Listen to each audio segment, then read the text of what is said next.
Case 251-403-576, State of Utah versus Tyler James Robinson. Could you state your name? Tyler James Robinson. So, Mr. Robinson, you have a right to an attorney. If you cannot afford one, the court can appoint an attorney to represent you. So that was Tyler Robinson, the alleged killer of Charlie Kirk, appearing in court in Utah on Tuesday. The vest you saw him wearing there is apparently to prevent self-harm.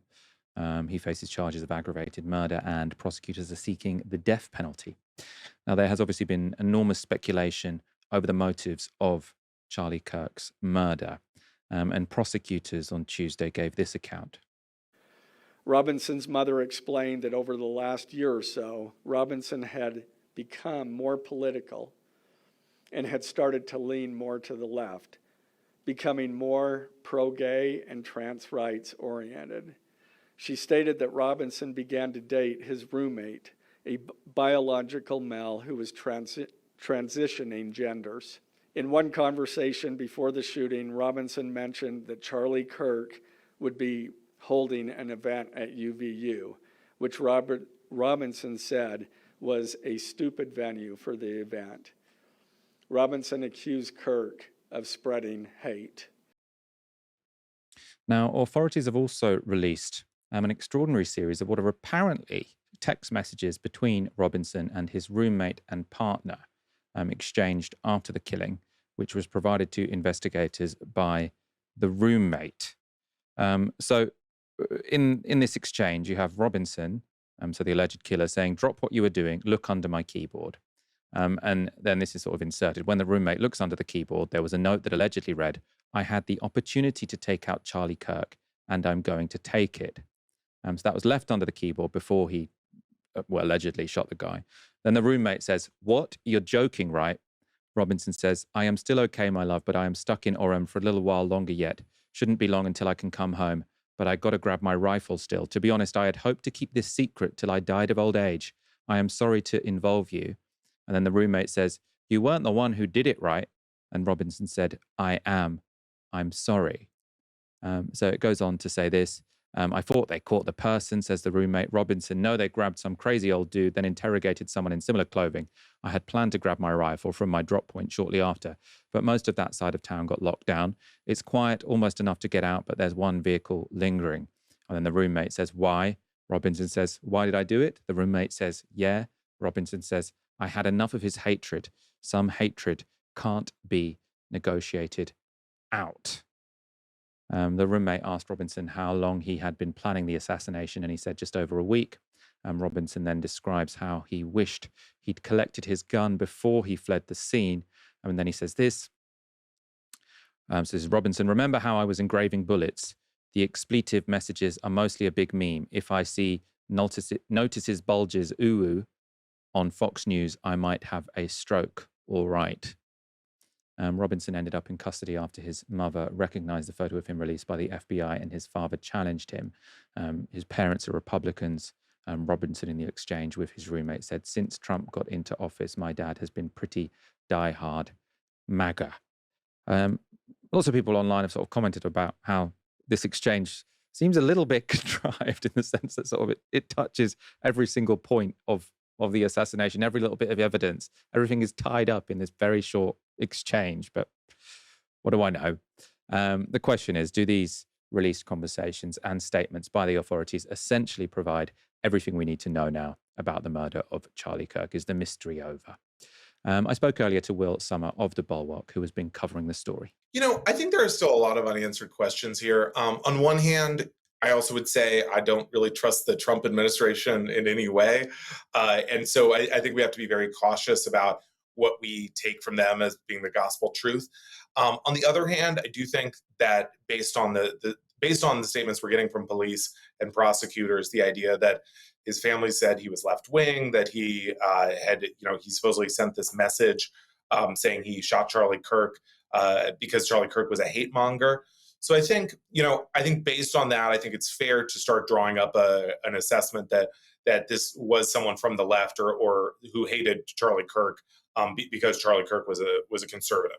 I suppose there's a difference between having some sort of ideas and ideology that conform with the left, and then being someone who's like on the organized left. There's not much to suggest this person's politics was particularly coherent, but I suppose we can see a few specific motives coming through. Is that sort of where you're at? I think that's fair to say. I mean, there's really no evidence that he was, I think number one, I think the Trump administration would love to find evidence that he was in a socialist organization or a really active member of the Democratic Party. And none of that has come out, which makes me think it doesn't exist. On the other hand, I think, as you said, there's really no evidence of him saying, I love Joe Biden or I'm committing this murder for a particular political figure. Again, really the only statement we have from the suspect, and it's filtered through law enforcement, are these messages where he says, Charlie Kirk's hate can't be negotiated with. He's spreading hate, stuff like that. So that's really sort of the only political valence we've seen in terms of the suspect. I suppose one other theory that I saw sort of circulating, I suppose, from sort of Trumpish supporters that doesn't seem to be supported in this is that the idea that there was some kind of conspiracy. So I saw lots of people saying, oh, there was this Discord with 20 members, all of them, in their words, either trans or trans adjacent or sort of caring about trans rights. And they'd all plotted this death and all knew in advance. And that seems to be, a fabrication, essentially. That's right. The reporter Ken Klippenstein has published the transcripts of at least one of these discords, which looks like a much more kind of typical Discord chat of young men talking about video games, internet culture, and ultimately being completely surprised when one of their friends said, I allegedly that he had murdered Charlie Kirk. And so, as you said, there's really no evidence of a conspiracy theory. The right and the Trump administration have been really into the idea of this kind of nebulous they that was behind the killing, suggesting that other people were involved. But really, at this point, I don't think there's any evidence of that. They say they're investigating. Maybe they'll find something else. But even the trans roommate, who's been kind of a key player in this investigation, law enforcement has said that person was not involved and was not aware of the murder. And I suppose just to clear something up, you said you don't trust the Trump administration, but you don't really have any doubts that this message exchange is genuine. Am I sort of correct in interpreting you as saying that? I mean, certainly a lot of Americans are saying it seems fake, that it seems, and on one hand, and perhaps fake from two angles. Number one, some people are saying, well, this was a concoction of the FBI to cover up what really happened. And others are saying, that perhaps the suspect made this sort of pretextually to say, okay, remember to the roommate / lover, you didn't know that I was going to do the murder, and kind of laying the groundwork for maybe a particular narrative of the assassination. But I would say that, besides some of the language is a little stilted, but, I don't know. I don't think there's any real hard evidence or reason to believe that this was fabricated at this point. I saw someone saying they'd put it into ChatGPT, and ChatGPT had told them that this was way too incriminating to be real, because it does look a bit like it's scripted. I'm not suggesting it was, but when you do read it, it's a bit like, how can you in 20 lines demonstrate the fact that this person did it and the other person didn't know? If you were a playwright or whatever. But I suppose your final comment on that before we move on to other sort of wilder theories potentially. I would agree with that. I mean, the phrasing is it sort of ties the Tyler Robinson, the suspect, to each piece of evidence, saying, and then I put the gun in the woods, and I sure hope law enforcement doesn't find it. And here's how I got the gun, and here's how I got away, and stuff like that. And I agree. I mean, it's very incriminating, and in a way, it's this guy who managed to get away for nearly 48 hours and then suddenly decides to put all this in writing that can be used as evidence. It's a little suspicious, I think. But then again, I mean, that's how criminals often get caught. They make a big mistake. Yeah, and it even has the message sort of, please delete this conversation, which then doesn't get deleted. You've written a piece for The Bulwark on other theories circulating about the killing of Charlie Kirk. So let's sort of go through some of the main ones. So one of them is that Israel could have been involved. And I imagine this would come from sort of some people on the left, but it's coming more sort of vociferously, I suppose, from people to the right, potentially, of Charlie Kirk. And I'm going to show a clip of Candace Owens. So she made claims about a recent meeting in the Hamptons, which many have read as supporting the idea that Israel could have been involved in this death. Essentially what was staged, an intervention was staged by Bill Ackman. because Charlie's rational thoughts about Israel were a no-no. This is not the route that you should be going on. And I know that Charlie was offered a ton of money in this moment, a ton of money. Maybe would fund it, spend tons of money. And Turning Point, I guess, if it needed to go to a higher level, would have gone to an even higher level than it already was at. And I know for a fact that Charlie denied that funding, that Charlie denied, and what Bibi didn't include there, he declined to go to Israel for, I would describe this as like, re-education camp. We've seen it. Will, what's going on there? I mean, Candace Owens, I think she's currently getting sued, isn't she, for spreading the fabrication that Macron's wife is trans. I have seen, very legitimate people, though, pointing out that Kirk had become a bit more questioning of Israel in the sort of weeks running up to his death. What's your sort of interpretation of this narrative? Yeah, I mean, this is obviously Israel, whenever I think a big news event happens, Israel or Jews are blamed for it. In this situation, Israel is really sort of the fault line running between that's dividing the young American right. And you have a lot of people like Tucker Carlson, like Candace Owens, who are very critical of Israel. I mean, in her case, I think she's been very openly anti-Semitic in the past. And she was also very close with Charlie Kirk. And so you can see this kind of grappling over what Charlie Kirk's legacy means. You have a very pro-Israel pundit in the United States, Ben Shapiro, who's really sort of cozying up and perhaps being positioned as Charlie Kirk's heir. And she's kind of pulling away from that. And what she's doing is laying the groundwork here. She's not quite saying Israel killed Charlie Kirk, but she's saying, wow, look at this coincidence that Charlie Kirk was becoming more critical of Israel and being pressured by donors to be more supportive of Israel right in the days leading up to his death. And that is true. I mean, there was this, Charlie Kirk was becoming, by the standards of an American conservative pundit, critical of Israel and starting to say, okay, maybe it's time to wrap up this war in Gaza, stuff like that. Yeah, let's talk about another theory, which I suppose has been more on my feed actually than that one. So on the left, many people are claiming that Tyler Robinson might actually have come from the right. And the argument here is, I suppose, because he's from a Republican family for a start, but then also he seems to have been completely sort of taken by internet meme culture. It was meme culture that was sort of ingrained in some of those bullets which were found. And they've seen this post as significant. So it says, it's from his mum from 2018. Happy Halloween. Handing out candies alone since these weirdos ditched me. Tyler is some guy from a meme. And then what you can see is Tyler sort of crouching down in an Adidas tracksuit. And some people have said this looks like a Pepe the Frog meme, and Pepe the Frog being a very popular character for groypers. And Will, I suppose to begin with, in case some of our audience aren't familiar, can you outline what a groyper is? I know you write about this a lot.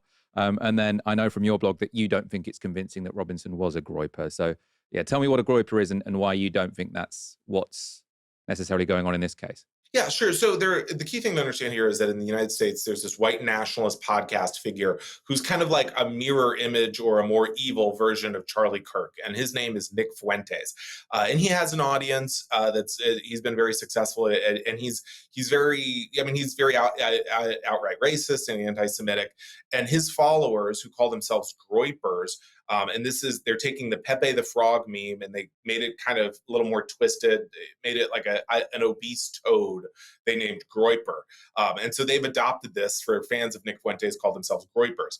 Now, Nick Fuentes has clashed with Charlie Kirk in the past, and at one point he encouraged the Groypers to crash Turning Point USA events and basically push them to be more racist, to criticize Charlie Kirk for not being racist enough in their point of view, being open to non-white immigration. And so after Charlie Kirk was shot, I think a lot of people reasonably thought, I wonder if this guy was a follower of Nick Fuentes, a groyper, who had, kind of followed his leader's criticism of Charlie Kirk and shot him.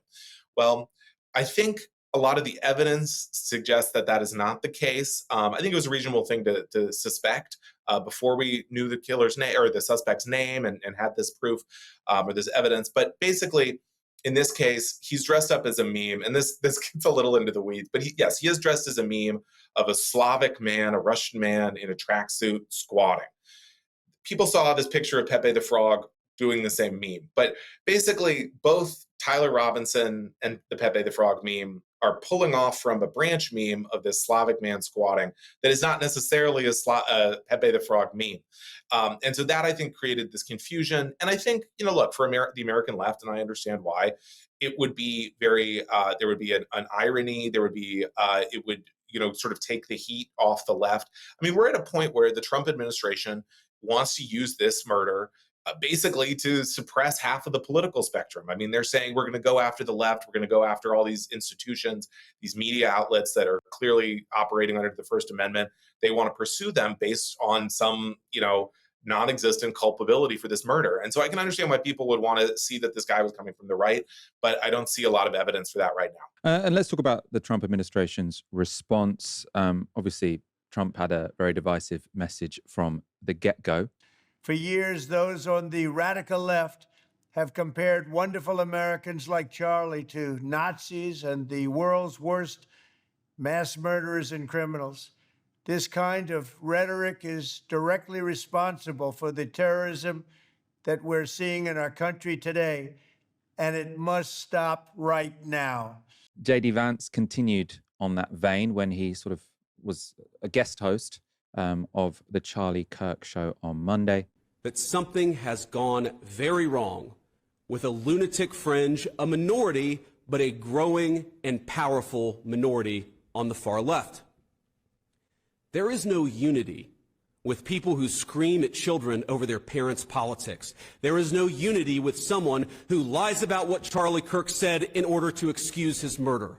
There is no unity with someone who harasses an innocent family the day after the father of that family lost a dear friend. There is no unity with the people who celebrate Charlie Kirk's assassination. And there is no unity with the people who fund these articles, who pay the salaries of these terrorist sympathizers, who argue that Charlie Kirk, a loving husband and father, deserved a shot to the neck. The most sinister line, though, came from Deputy Chief of Staff for Policy for Donald Trump, Stephen Miller. The last message that Charlie sent me was, I think it was just the day before we lost him, which is that we need to have an organized strategy to go after the left-wing organizations that are promoting violence in this country. And I will write those words onto my heart and I will carry them out. We are going to channel all of the anger that we have over the organized campaign that led to this assassination to uproot and dismantle these terrorist networks. So Stephen Miller says the state will put all of their effort into disrupting what he's calling left-wing terrorist networks, given the fact that more shooters in America are right-wing than left-wing. There's obviously sort of a great deal of hypocrisy to this. But what does this mean in practice to you? It seems like they're desperate to use this as a chance for a major crackdown. Yeah, I mean, I think they're seeing this as an opportunity for some kind of Viktor Orban style in Hungary crackdown on liberal institutions, whether that's academia, media outlets, nonprofits. And I mean, it's hard to know exactly because they've been so vague. I mean, they haven't, with the exception of George Soros, really explicitly said who they'd go after. And again, like we talked about, there's really no proof that anyone is even tangentially to blame for this besides the suspect himself. And so at the same time, I think it's telling that J.D. Vance went on this big rant about The Nation magazine, writing an article critical of Charlie Kirk's legacy and saying he wasn't, such a great guy in terms of his actions. I mean, that is clearly First Amendment protected speech. It's not an incitement to violence. And yet, we've seen the Attorney General, Pam Bondi, say, hate speech, presumably hate speech, saying you hate conservatives or that conservatives are Nazis, is not protected by the First Amendment. I think it's a scary time, to be frank, for people who love American democracy and our freedom of speech. I mean, I suppose, the line they want to take is that this is because the left wing are completely out of control and they've been demonizing us. And I think anyone who's listened to any Trump speech ever will find the idea that he's against incendiary language sort of frankly ridiculous. I suppose a more reasonable analysis, I think, is this is a combination of sort of internet-based polarization and guns being everywhere. This was a guy who had guns from a very young age. I mean, are either of those conversations happening, or is America, I suppose, just too polarized for this to be anything other than about the left versus the right? I think it is primarily going to be about the left versus the right. And as you said, I think it can be challenging in the case of these shooters to sort of filter their ideology, such as it is. It's probably not even really fair to call it ideology.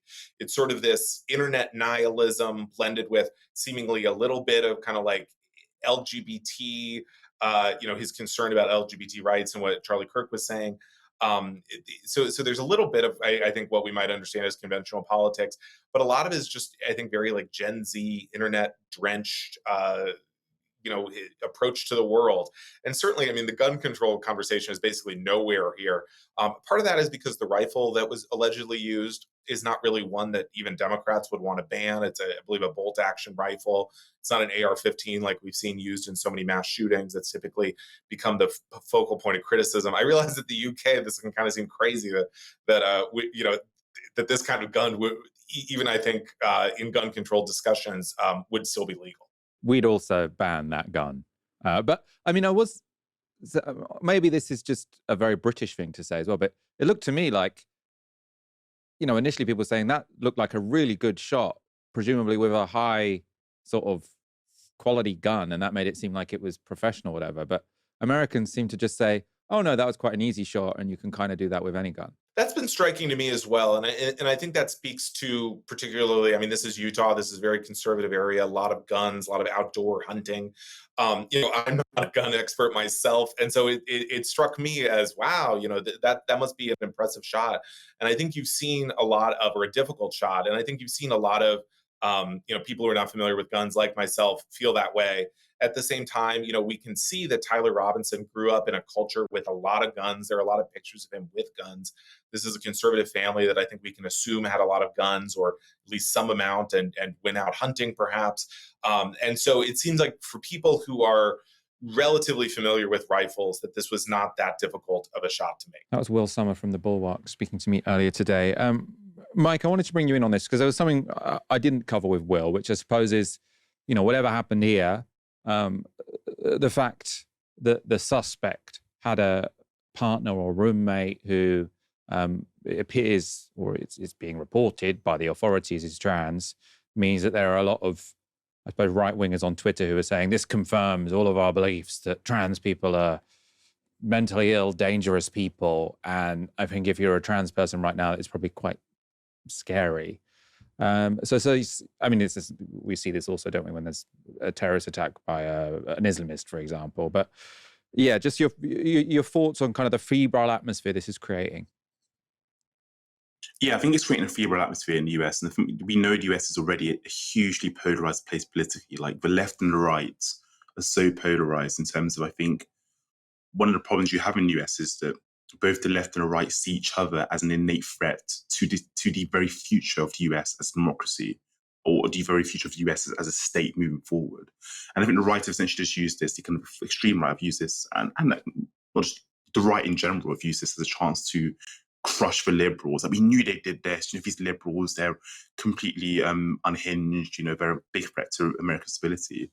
So I do, unfortunately what's going to happen is we're going to see marginalized communities, like trans people, be victimized by some of this rhetoric and be targeted by the right without any evidence to suggest that they've done anything wrong.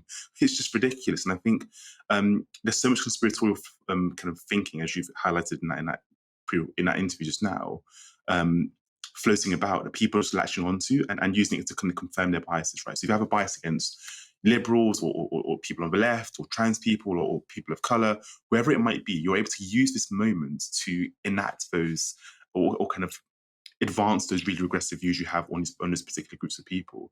And I think, the kind of one of the big legacies, unfortunately, of this murder is going to be that it's going to be increased polarization, increased marginalization of kind of marginalized groups in the US. We already saw, literally on the day of the murder, without knowing anything about who the shooter was or potentially could have been, like we literally knew nothing.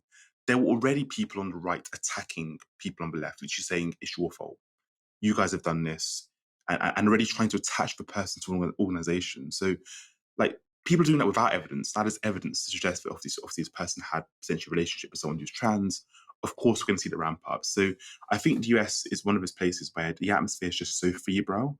Like I was speaking to some friends, I have some friends in the US, and it's just one of those where it's just like my friend was telling me, things are just so tense. Like discussing politics in person is very, very tense. You don't know if you're going to upset someone, if it was something you say. You don't know who's in the room and what could be the consequence of what you say in terms of if you make a remark that kind of condemns Charlie Kirk's politics in the office.